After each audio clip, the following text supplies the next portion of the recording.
కాగజ్ నగర్లోని Sirpur paper mill కార్మికుల relay నిరాహార దీక్షకు ఎమ్మెల్యే పాల్వాయి హరీష్ బాబు మద్దతు తెలిపారు. యాజమాన్యం నిరంకుశ వైఖరిని వీడాలని, కార్మికులకు మౌలిక వసతులు కల్పించాలన్నారు. వెంటనే గుర్తింపు కార్మిక సంఘం ఎన్నికలు నిర్వహించాలని డిమాండ్ చేశారు. తాజాగా ప్రభుత్వం నుంచి 100 కోట్ల సబ్సిడీ బిల్లులు తీసుకున్న యాజమాన్యం కార్మికులకు కనీసం వసతులు కల్పించకపోవడం విడ్డూరంగా ఉందని మండిపడ్డారు.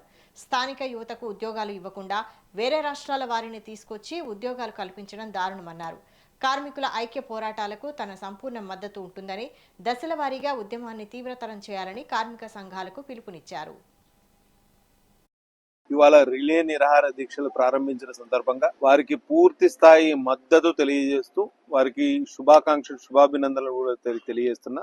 మీరు ఈ పోరాటాన్ని ఏదైతే మొదలు పెట్టినరో అది పూర్తిగా సత్ఫలితాలు ఇచ్చే వరకు మీకు అన్ని స్థాయిల్లో అండగా నిలుస్తామని ఈ సందర్భంగా తెలియజేస్తాం. మొదటగా 2013లో గుర్తింపు కార్మిక సంఘం ఎన్నికలు జరిగిన తర్వాత 2014లో కంపెనీ మూతపడ్డ తర్వాత 2018లో రీఓపెన్ అయిన తర్వాత 2018 నుంచి 2026 ఇప్పుడు దాదాపు 8 సంవత్సరాల నుంచి గుర్తింపు కార్మిక సంఘం ఎన్నికలు జరపలేదు. లేబర్ డిపార్ట్మెంట్ పూర్తిగా విఫలమైంది. కార్మికుల హక్కుల పరిరక్షణలో లేబర్ డిపార్ట్మెంట్ పూర్తిగా విఫలమైంది. కార్మికులకు కనీస మౌలిక సదుపాయాలు లేవు, క్యాంటీన్ సౌకర్యం లేదు.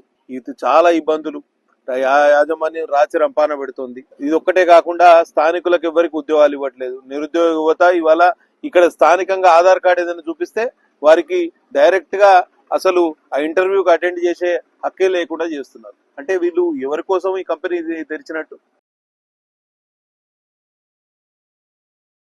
ఇవాళ రిలే నిరాహార దీక్షలు ప్రారంభించిన సందర్భంగా వారికి పూర్తి స్థాయి మద్దతు తెలియజేస్తూ వారికి శుభాభినందనలు కూడా తెలియజేస్తున్నా. మీరు ఈ పోరాటాన్ని ఏదైతే మొదలు పెట్టినరో అది పూర్తిగా సత్ఫలితాలు ఇచ్చే వరకు మీకు అన్ని స్థాయిల్లో అండగా నిలుస్తామని